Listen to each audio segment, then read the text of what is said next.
You're listening to A Temple Wild, episode 16, Plants of the Greek Moon Goddesses.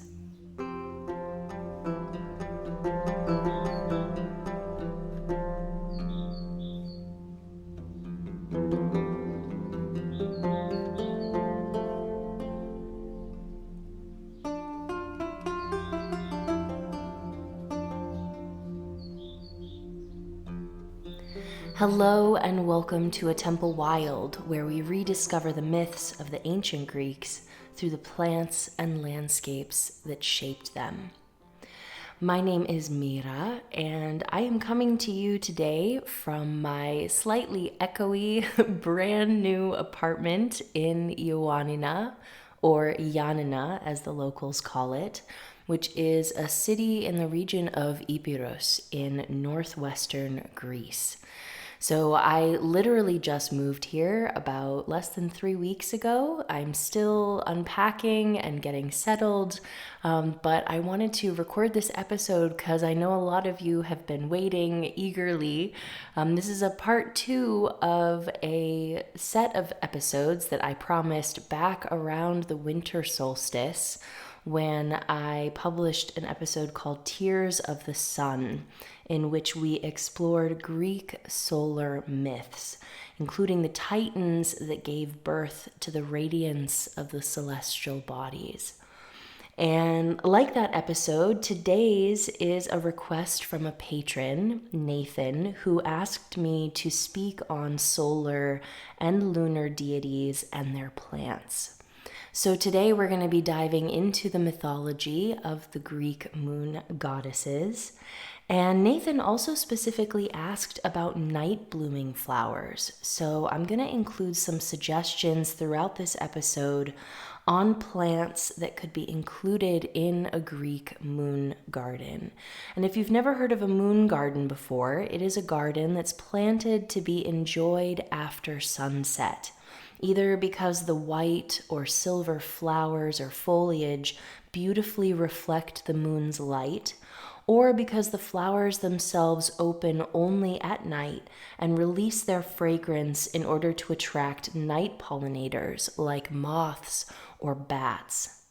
So my hope is that by the end of this episode, you'll have some new ideas for honoring the moon in your own garden or sacred space. Now, I want to also remind you that I've created a downloadable solar and lunar calendar, which you can use as a reference for the solstices, equinoxes, and moon cycles of this year. So if you are a patron, you can download yours for free inside of Alsos, which is the members area of my website. And if you're not yet a patron and would like to support the show and get a copy of that calendar, you can join at atemplewilds.com/patron for as little as $3 a month. Now, I'm not sure if any of you are into modern astrology, but I was born in the early morning of June 29th on a new moon. And so my ascendant sign, my sun, moon, Venus, and Mercury are all in Cancer, which means I was essentially bathed in moon energy when I was born. And that's not to imply that I have any authority or secret knowledge about the moon, but I will say that ever since I was a child, I felt a very deep pull to the moon and its cycles. Now, I know I'm not alone in that, and in fact, I think more than almost any other celestial body, folks tend to be very passionate and opinionated about the moon and its deities, plants, and general correspondences. So this episode might be a little controversial, as I will be debunking some basic assumptions about the moon in ancient Greece. Most notably, that the goddess Artemis is most commonly invoked as a Greek goddess of the moon. However, as I mentioned in the previous episode, Tears of the Sun, like her brother Apollo with the sun, Artemis as quote-unquote goddess of the moon was a relatively later development in terms of ancient Greek religion. And so I'm going to begin first not with the goddess of the wild hunt, but instead with the Titan goddess of the moon herself, Selene.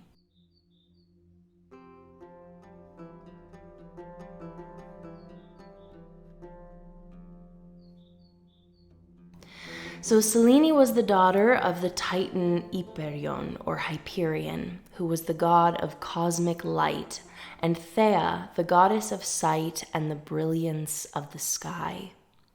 Selene's brother, Helios, was the sun, and like her brother, she's often depicted driving a chariot across the vaulted sky. Selene's light is often compared to a shining crown, and later depictions show her wearing a crescent moon. She's also closely linked with the sacred bull, her crescent shape being a reflection of a bull's horns, a representation of virility and power. And there's actually a myth that Selene shares with Dionysus that speaks to her connection with the bull. So I want to share that with you now. Ambelos was a young, beautiful satyr whom Dionysus loved. And in one story, after being coaxed by Ate, the goddess of delusion and folly, Ambelos wanted to ride a wild bull in an attempt to impress Dionysus. As he was riding, he boasted to the moon goddess, "Give me best, Selene, horned driver of cattle. Now I am both. I have horns and I ride a bull." Selene, being jealous, sent a gadfly to sting and harass the bull, who then threw Ambelos from his back and killed him. Dionysus, upon seeing the dead youth, mourned him and poured ambrosia on his wounds, so that when Ambelos transformed into a grapevine, he would pass the ambrosia on through his fruit and thus produce the first wine. And while the grapevine is not necessarily a lunar plant, perhaps next time you encounter the fruit of the vine, you will remember this story and Selene's hand in the creation of the very first wine grape. Now, the moonstone was Selene's sacred stone, and although I wasn't able to find as much on the ancient Greek uses of the moonstone as I did on her brother's sacred amber, I think these two together, amber and moonstone, would be a potent combination for those wanting to honor the combined energy of Greek solar and lunar powers. Other than the story about Ambelos, there are not many plant origin stories that I could find, nor very clear ancient botanical affinities with the goddess Selene. However, she is the goddess of the morning dew, and many of the ancient Greeks believed it was her moonlight who nourished the plants. Combining this knowledge with Selene's associations with the bull, the moon could be thought of as a source of fertility. Selene was also connected with the goddess Mimi, who embodied the lunar month, which began with the new moon. And since the phases of pregnancy were also marked by lunar months, Selene and later moon deities were often connected with childbirth. And for this reason, while the ancient Greeks themselves did not associate them with the moon, I think any Mediterranean herbs or plants connected to the menstrual cycle, to childbirth, and even menopause could be included in ceremonies honoring the cyclical nature of the moon, such as the lily or the chaste tree. But again, this is strictly my own interpretation. Now, the goddess Artemis, for example, comes to mind here as she was the goddess of midwives. In ancient Greece, she specifically oversaw the transition of young girls into womanhood and acted as protectress of childbirth. It's even said that immediately after her birth, she helped her own mother give birth to her twin brother, Apollo. But Artemis is primarily a goddess of nature, a huntress and protectress of wild things. She's often depicted with a bow and quiver of arrows, or even hunting spears, and her sacred animals were the deer, various birds, and the bear. Artemis is a paradox. On one hand, she safeguards young girls and wild animals, acting as a midwife and protectress of life. On the other hand, she's a bringer of death, and exacts unflinching violence on those who break the sacred rules of her forest. But as I mentioned, her association with the moon came relatively late in terms of Greek religion, and was often confined to particular regions, as most places she was considered first and foremost a goddess of the wild. Some theorize that her association with the lunar energy came mostly because of her brother's later association with the sun. So when Apollo became a solar deity, it made sense that his twin sister would become a lunar deity.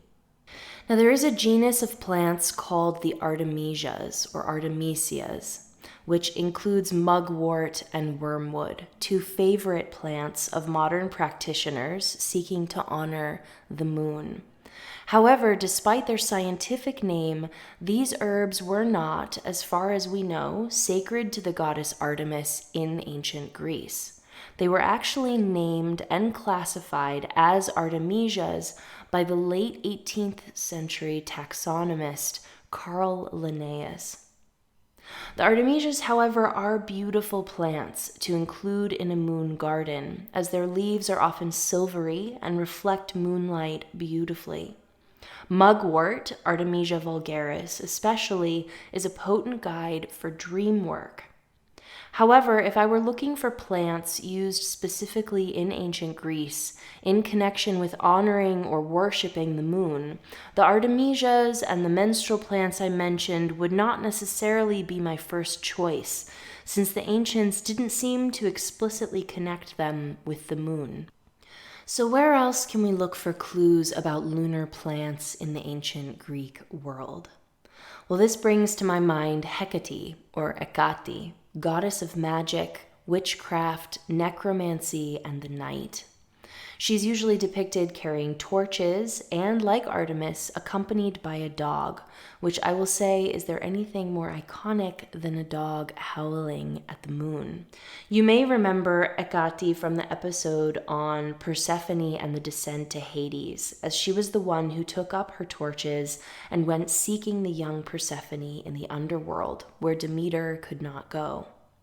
Hecate's other symbols include keys, crossroads, and gateways, and it was she, a goddess who literally holds the key to the other realms in her hand, who would open the gate to the underworld each spring and autumn in order to let Persephone cross the threshold from the land of the living to the land of the dead and back again.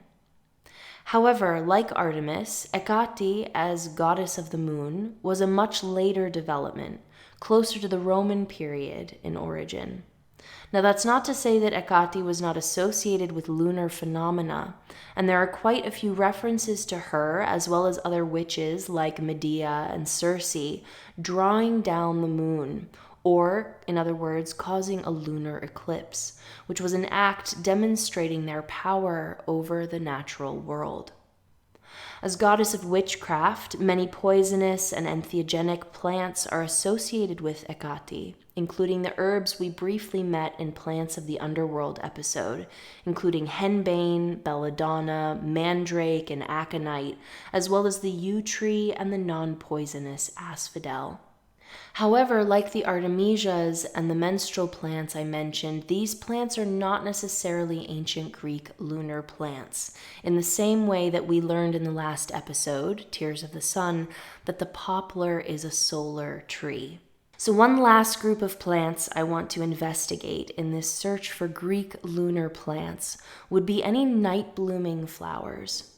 However, I actually don't know of any native Mediterranean night-blooming flowers, because most of those that you might be familiar with, such as moonflower, brugmansia, evening primrose, night-blooming jasmine, datura, night-blooming cereus, those plants are all native to the Americas and would therefore not have been known to the ancient Greeks at all. So while they would also be gorgeous in a moon garden, I wouldn't include them here as Greek lunar plants. Okay, so where does this leave us? It seems like there aren't actually any plants from the ancient Mediterranean world that were explicitly understood by the ancient Greeks as plants of the moon. So I want to return instead to Selene as goddess of the moon and the morning dew, the one who nourishes all plants. This conjures for me a beautiful image of moonlight taking physical form as delicate drops of water, lingering like a kiss on every leaf in early morning. This imagery also highlights for me the relationship between the moon and the fertile waters of our earth. The tides, the liquids in our body, the water flowing through each and every plant. And if we remember Selene's connection with the bull, it's also interesting to note that some of the great river gods of ancient Greece were often depicted with bull horns, that crescent crown, as they rushed forth and nourished the land. And so for me, it's not necessarily about what specific plants or trees embody lunar energy, but instead it's about honoring this relationship between the moon and our life-giving, nourishing waters. Your own circulation system, a plant's xylem and phloem, the flowing rivers and tidal waters of the ocean, the collected pools and drops of dew. The Greek landscape is saturated, pushed, and pulled by lunar power. Like the surface of a pool or a lake, the moon is a mirror of the sun's light, reflecting back to us in a cyclical manner the nourishing ebb and flow of fresh water, salt water, blood, and plant fluids. So if you're seeking to honor the Greek moon, you could create a moon garden with any of the plants I mentioned in today's episode, the artemisias, lily, chaste tree, henbane, belladonna, even the grapevine. You could also include any of the moon's symbols, such as the bull's horns or crescent. But I would also invite you to honor and connect more deeply to the waters, of the landscape, of the plants, and of your own body. Create a small pond or water feature in your moon garden, or place a bowl of water on your windowsill to collect the moon's light, and then use that water to nourish your plants, or wake in early morning to witness the dew before it evaporates. Selene's rays alighting and lingering like a blessing on each plant.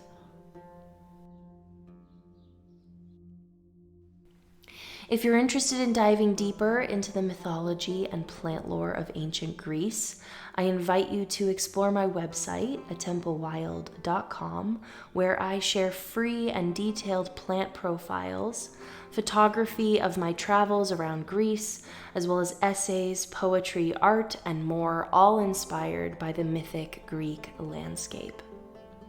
Today's episode was brought to you by a lovely community of patrons who support my work on a monthly basis.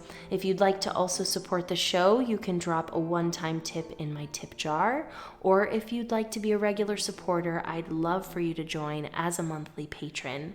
You'll gain access to Alsos, which is a members-only area of my website where I share private posts, and you'll also receive a monthly discount code for my shop. You can find all the details at atempowild.com/patron. So that's all for today. I hope you have a wonderful day, and I will see you next time.